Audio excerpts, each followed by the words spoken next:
नमस्कार विद्यार्थी मित्रांनो, आता पुढील पॉइंट आपण पाहणार आहोत. हा पॉइंट कोणता आहे तर वेंट्रिकल्स. हा पॉइंट कोणता? वेंट्रिकल्स म्हणजे सेकंड पार्ट त्यामधला वेंट्रिकल्स. पहिला झाला ॲट्रिया, आता पाहणार आहोत ते वेंट्रिकल्स पार्ट पाहणार आहोत. म्हणजेच त्यामध्ये डायग्राम मध्ये पहा, इकडं डायग्राम आहे. हे जे दोन पार्ट आहेत हे काय? वेंट्रिकल्स. पहिला पार्ट आपण मागच्या व्हिडिओत पाहिलेला आहे, ॲट्रिया किंवा ऑरिकल्स. आता पाहणार आहोत तो वेंट्रिकल्स. मग त्यामध्ये first point, these are thick walled pumping or distributing chambers of heart. यांचं काम काय असतं? These are thick walled. हे कसे असतात? Thick walled. Ventricles thick walled असतात. And pumping or distributing chambers of heart. यांचं काम फक्त पंपिंग करणं, इथंपर्यंत आलेलं ब्लड पुढं पाठवणं, इथंपर्यंत आलेलं ब्लड पुढं पाठवणं, एवढंच काम. डिस्ट्रीब्यूट करण्याचं किंवा पंपिंग करण्याचं काम कुणाचं असतं तर वेंट्रिकल्स असतं. म्हणजेच first point, these are thick walled pumping or distributing chambers of heart. Second point, these are separated from each other by interventricular septum. मग त्यामध्ये ते नाव पहा. हे जे दोन वेंट्रिकल्स आहेत, एक राईट वेंट्रिकल आणि दुसरं left ventricle, separated from each other, एकमेकापासून सेपरेट झालेले असतात, चिकटून नसतात. कोणी सेपरेट केलेलं असतं तर इंटरव्हेंट्रिक्युलर सेप्टम. म्हणजेच in between two ventricles septum पडदा असतो, septum is present, called interventricular septum. म्हणजे सेकंड पॉइंट मध्ये these are separated from each other by interventricular septum. Third point, wall of left ventricle is more muscular and about 3 times thicker than right ventricle. मग आता हा point मी अगदी deep मध्ये शिकवतो, सांगतो. काय सांगितलेलं आहे? वॉल ऑफ लेफ्ट वेंट्रिकल, हे जे आहे लेफ्ट वेंट्रिकल, हे जे वॉल आहे मोर मस्क्युलर किंवा highly muscular than right ventricle किंवा 3 times thicker than right ventricle. लक्षात ठेवा, हे ब्ल्यू कलरमध्ये दाखवलेलं आहे ते deoxygenated blood, means oxygen is low in this blood. ह्या ब्लडमध्ये ऑक्सिजन कमी प्रमाणात असतो. आणि हे जे रेड कलरमध्ये दाखवलेलं आहे हे कसलं ब्लड आहे? Which type of blood? Oxygenated blood. Means in this blood oxygen is present. ह्या ब्लडमध्ये काय असतं? ऑक्सिजन प्रेझेंट असतं लार्ज अमाऊंटमध्ये. म्हणजेच मग आता काय सांगितलेलं आहे? वॉल ऑफ लेफ्ट वेंट्रिकल, हे लेफ्ट वेंट्रिकलचं जे वॉल आहे more muscular than right ventricle, right वेंट्रिकलपेक्षा जास्त मस्क्युलर असतं, म्हणजेच made by highly muscles, and about 3 times thicker.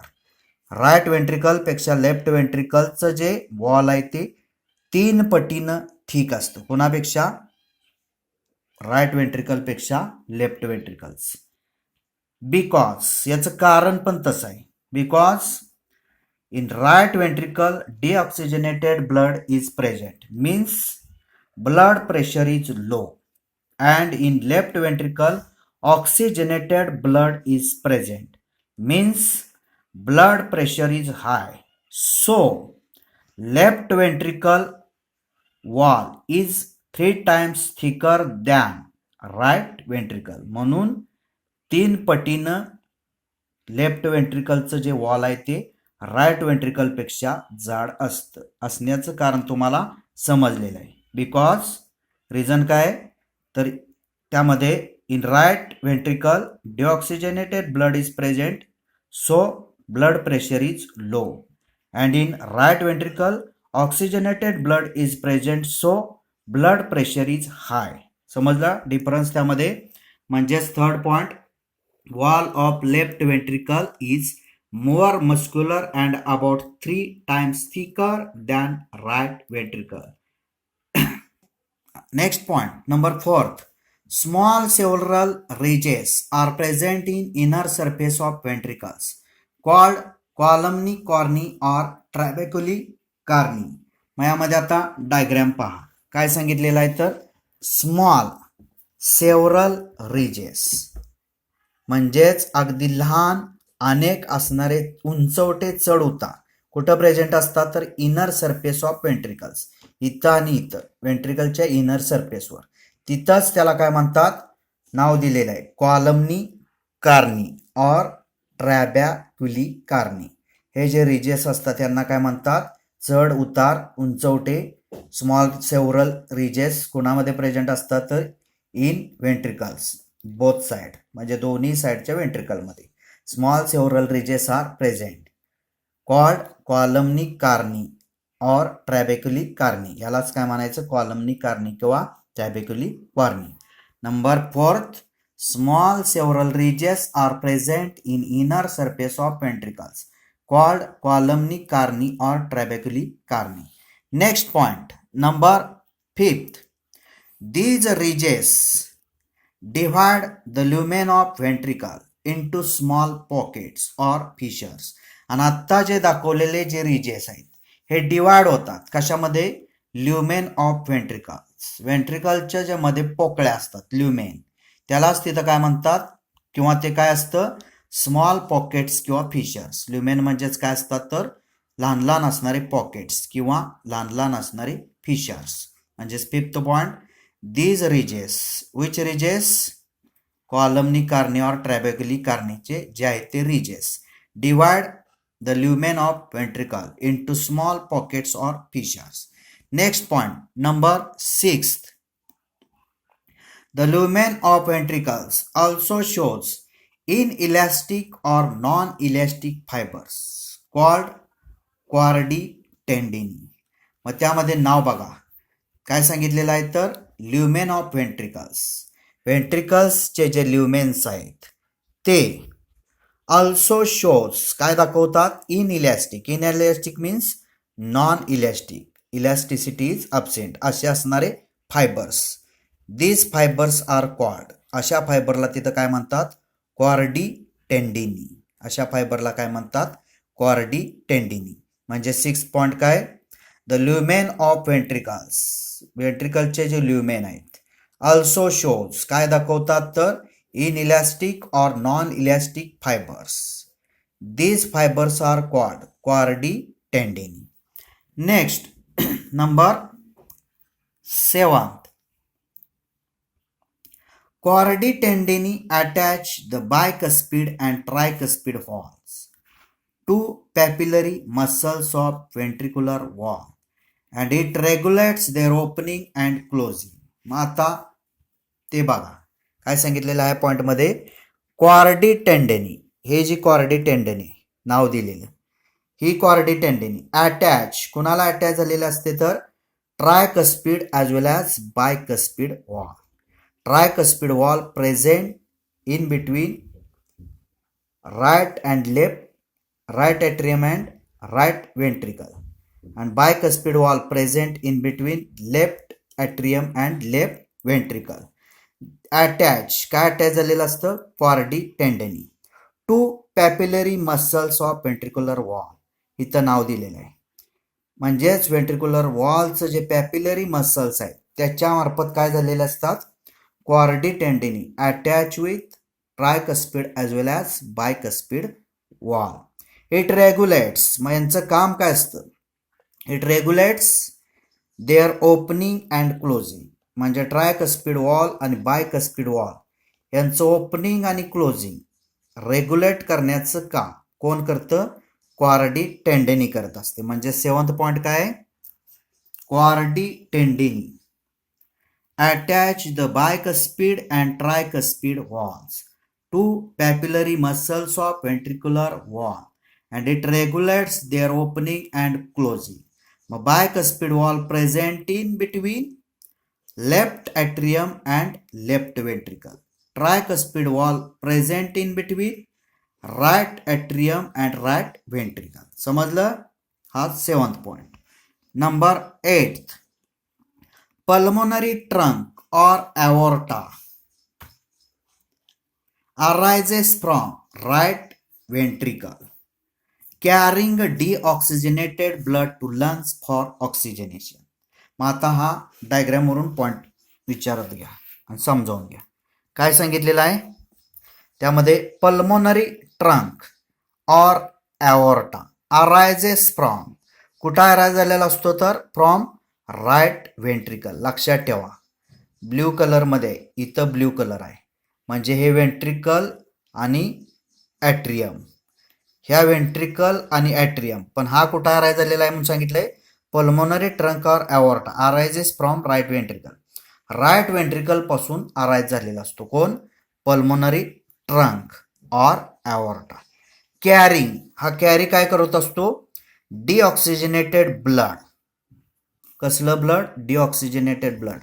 Deoxygenated blood means oxygen is less in this blood. या ब्लडमध्ये ऑक्सिजनचं अमाऊंट असतं ते लेस असतं अगदीच कमी.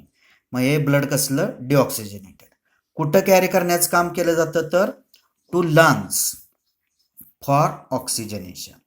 म्हणजेच त्यामध्ये ऑक्सिजनेशनसाठी लंग्सपर्यंत नेलं जातं डिऑक्सिजनेटेड ब्लड आणि ते कॅरी करण्याचं काम कोण करतं तर पल्मोनरी ट्रंक किंवा ॲओर्टा करत असतो.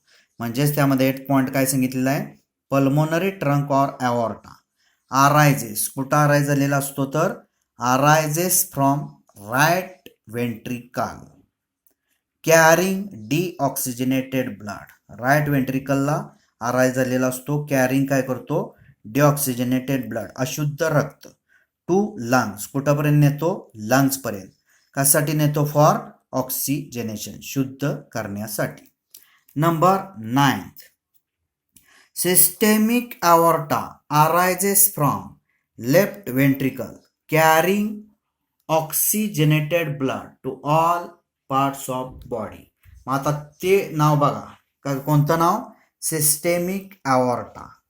हे जे आहे पिंक कलरमधलं हे नाव काय सिस्टेमिक ॲओर्टा आणि बरोबर रेड कलरचं जे ब्लड आहे म्हणजेच ऑक्सिजनेटेड ब्लड आहे त्याच्यावरच हे नाव आहे म्हणजेच काय आहे सिस्टेमिक ॲओर्टा. अरायझेस कुठं झालेला असतो अरायझेस फ्रॉम लेफ्ट व्हेंट्रिकल. हे जे लेफ्ट व्हेंट्रिकल आहे तिथून हा निघालेला असतो कोण सिस्टेमिक ॲओर्टा. आणि यांचं काम काय असतं याचं कॅरिंग कसलं ब्लड कॅरी करणं oxygenated blood to all parts of body. म्हणजेच इथून परत गेल्यानंतर जे बॉडी पार्ट आहेत सगळे त्या बॉडी पार्टला ऑक्सिजनेटेड ब्लड कुठून नेलं जातं तर फ्रॉम लेफ्ट व्हेंट्रिकल. कुठून नेलं जातं लेफ्ट व्हेंट्रिकल पासून कुठंपर्यंत to all body parts. Carry करण्याचं काम कोण करतं तर सिस्टेमिक ॲओर्टा. म्हणजेच 9th पॉईंट काय सिस्टेमिक ॲओर्टा अरायझेस फ्रॉम. हा जो सिस्टेमिक ॲओर्टा आहे अरायझेस कुठं झालेला असतो तर लेफ्ट व्हेंट्रिकलला. कॅरिंग कसलं ब्लड कॅरी करत असतो ऑक्सिजनेटेड ब्लड कॅरी करतो कुठंपर्यंत to all parts of body. Next number 10 opening of pulmonary aorta and systemic aorta guarded by 3 semilunar valves. आता ही डायग्राम पहा काय सांगितलेलं आहे opening of pulmonary aorta and systemic aorta. मग त्यामध्ये सिस्टेमिक ॲओर्टा हा ह्याचं जे ओपनिंग आहे कशानं त्यामध्ये कोणते ओपनिंग असतात तर सेमिल्युनार ओपनिंग म्हणतात त्यांना आणि गार्डेड कशानं केलेलं असतं सेमिल्युनार वॉलनं. तसंच हा जो पल्मोनरी ट्रंक आहे ह्याची सुद्धा ओपनिंग कशानं गार्डेड केलेली असतात तर पल्मोनरी सेमिल्युनार वॉल ते सुद्धा झडपा असतात.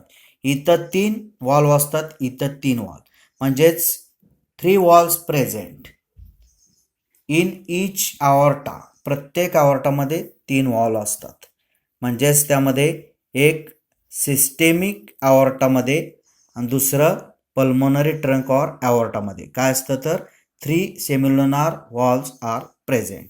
म्हणजेच 10th point opening of pulmonary aorta and systemic aorta guarded by 3 semilunar valves. झडपा 3 प्रत्येकात असतात. 11th point last these valves prevent backflow of blood into ventricles. आणि यांचं काम काय असतं, बॅकफ्लो जो आहे तो ब्लड वेंट्रिकल म्हणजेच वेंट्रिकलमध्ये जाणारा पाठीमागून जाणारा जो बॅकफ्लो आहे तो प्रिव्हेंट करणं, रोखणं. कुणाचं काम असतं, 3 सेम्युलर वॉल. म्हणजेच फंक्शन काय, 3 semilunar valves prevent backflow of blood into ventricles. धन्यवाद.